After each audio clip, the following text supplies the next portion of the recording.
Prime Minister Mark Carney and some of his key ministers are headed to Washington next week under pressure from the opposition to bring home a win. He promised he would handle Trump and negotiate a win by July 16th. Then it was July 21st, then August 1st. It's October 3rd. He promised strength but has shown weakness. So what does Team Canada need to accomplish on this trip to be able to claim victory? We're going to talk about that with our party insiders. Greg McEachern is a former Liberal ministerial advisor. He's away this week, but he's here. Fred Delory is a former Conservative campaign manager, and Melanie Richer is a former communications director for the NDP. Good to see you, gang. Happy Friday. Greg, I want to start with you. What I am being told about the meeting in the Oval Office on Tuesday is that there is the potential for movement on tariffs on the steel and aluminum sectors. Caution on the Canadian side. I mean, you don't know anything is done until the president says it's done. Mm-hmm. But that is what seems to be at stake and the substance of this meeting. What's at stake here for the Prime Minister? Well, until your update, if we were thinking about why would the Prime Minister, what benefit is the Prime Minister going to get for doing round two in the Oval Office? We've talked about this before, how there was an expectation this could be a very bad situation based on some of the other world leaders who have gone there. You know, the consensus pretty much was that Carney handled it well. Less is more. He let the president talk for a long time. So why go back? The only thing that I could really think of was in order to continue the relationship as best you can to show that you're being attentive. But your intel makes much more sense that there might actually be something that is something concrete.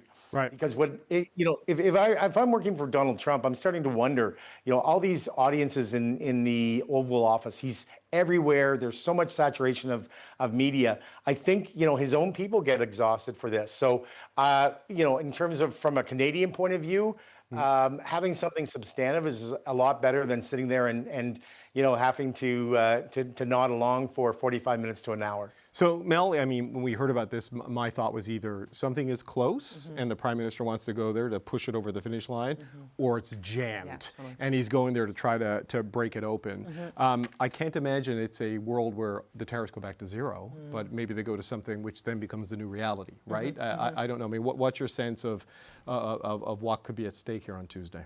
Right. Well, as it relates to, what could be at stake for how people see this visit, to Greg's point of, we were wondering, well, why is he going back down there? Is this because things are going good, or is this because things are about to go bad, or to stop things from going bad?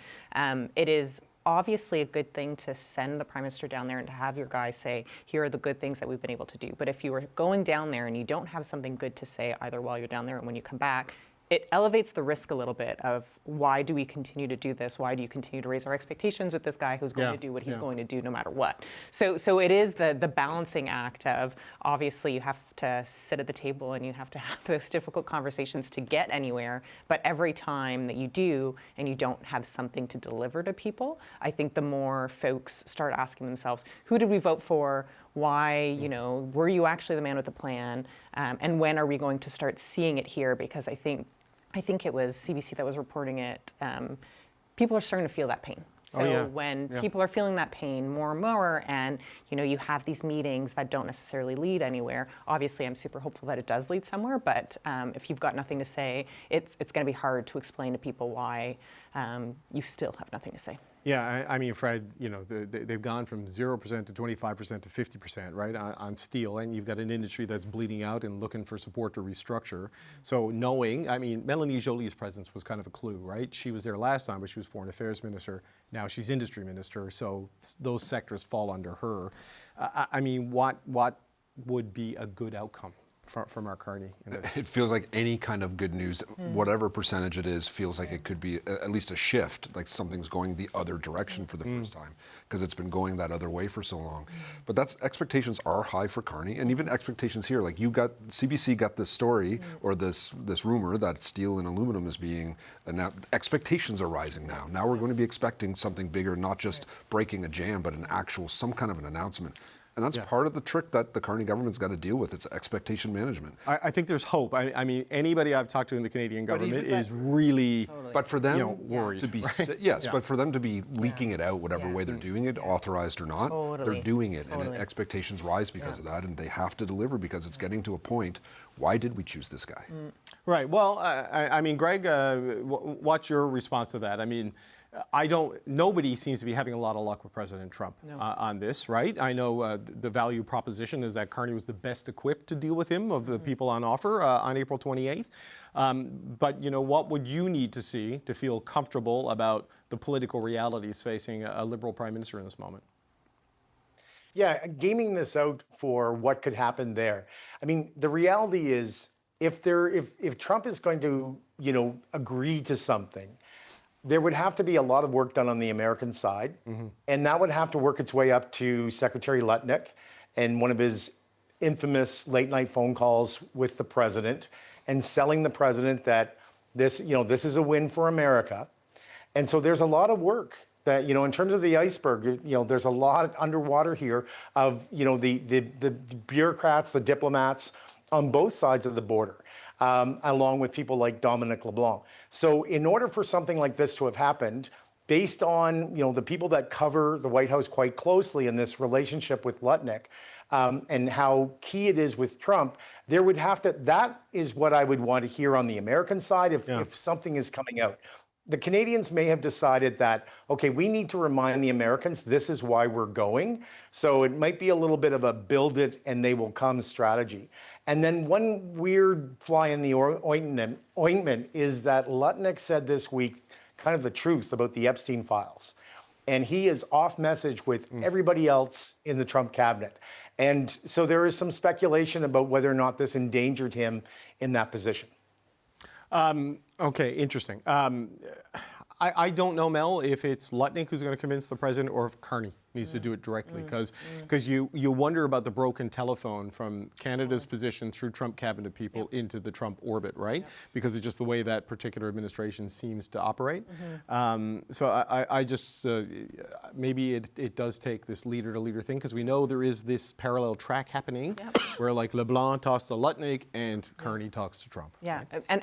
and we've talked before about how Donald Trump is the kind of person where he wants to be convinced by the top guy. Obviously, I don't know if he thinks that Mark Carney is the top guy in the situation as it relates to him, but he does like that approach.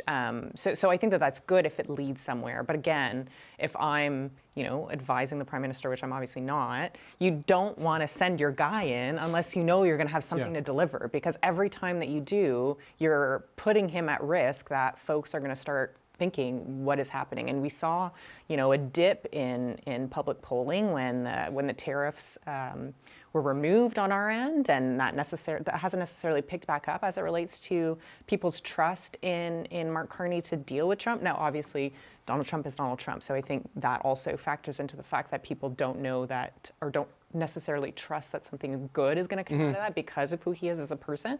But again, if you're sending the Prime Minister there, you kind of have to be able to say something, because every time that he's in those meetings. But I wonder about that verb, sending the Prime Minister there. Yeah. Does Mark Carney get sent anywhere, or does he decide it's the right time? Do you know what I mean? This is what I wonder. But I think that's also maybe one of the problems, right? Like maybe, that's you as if you are smartest guy in the room, you need to know that the people that you surround yourself with are also smart people who will tell you, do this, don't do that, and you need to be able to listen to them. Otherwise, you're not the smartest guy in the room. So, Fred, I wonder, does the fact that he's doing this mean that the Prime Minister thinks there is the potential for something to happen here?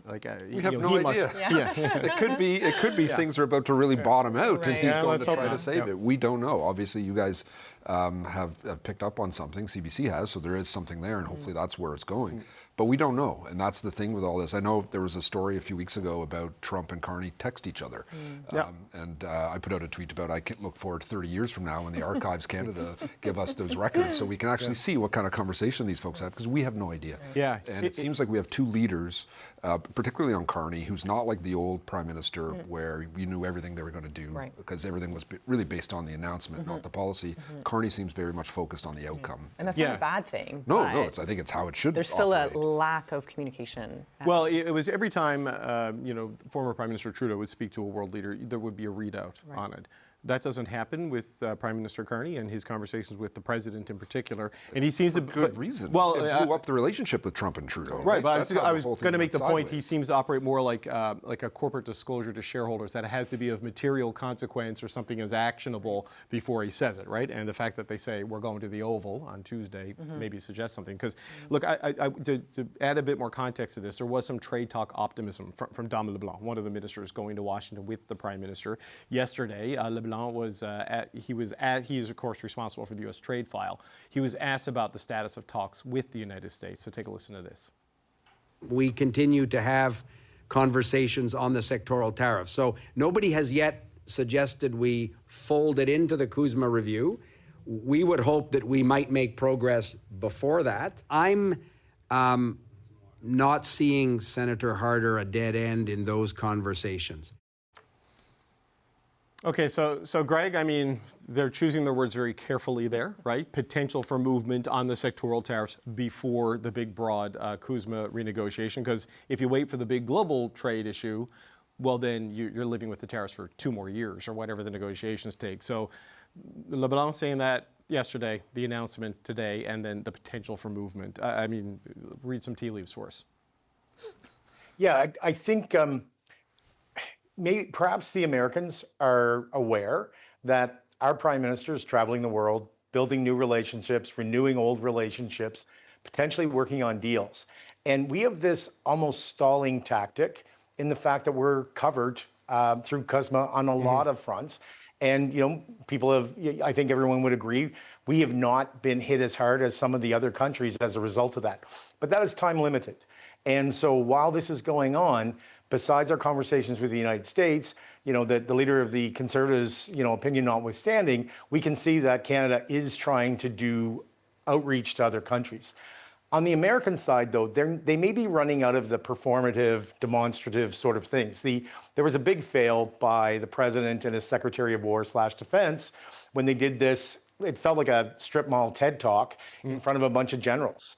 And there's a bunch of issues that, the president is declining on in terms of polling, around ICE. He promised to eliminate inflation. Right. Instead, he's involved with restaurant logos. So there could be a bit of a push on the American side as well, that they also need to put something in the window that actually lives up to the promises that the president made during the election. I wonder, Fred, just on what Canada could look to come away with from this, because no one is getting zero tariffs with the U.S., right? Like the CUSMA carve-out is still there for the vast majority of our trade, but who knows where that's going to go in the review. On the sectoral tariffs, is a reduction in tariffs enough if there's still a tariff in place? Because those industries are getting hammered, want to know what the new world order is so they can adjust to that, right? And focus on what they can focus on. Is anything above zero going to be a win in Canada? No, I mean, it's we started at zero, so anytime it goes up, it's bad. You're never going to have a perfect win from that. I think certainty is what a lot of people want right now, so that they can plan, so they can focus. And if, like Greg said, we do need to find other trading partners that will take our products, because we have great products to sell. But certainty on where this is going, I think, is a big part of it, where we don't know. They went from 0 to 25 to 50. Are they staying there? Can we get them down? Are they going to go to 75? Are they going to go to 10? I think the industries would like certainty on where they are in all of this. Yeah, Mel, your thoughts on that, and then I want to switch to another quick topic. Yeah, I think to your point, it feels like anything that's not zero is hard to celebrate. But again, if people have a little bit of relief, if it comes down a little bit, and the certainty part, I think that will at least help plan and figure out what we need to do to respond in a permanent way if it does stay above zero. Yeah, look, they are definitely trying to keep expectations low. I'm getting texts right now as we're talking about this, right? David, what are you talking I am about? not being rude when I look down, because messages come in real time. So look, I'll update you if I do get anything more on that.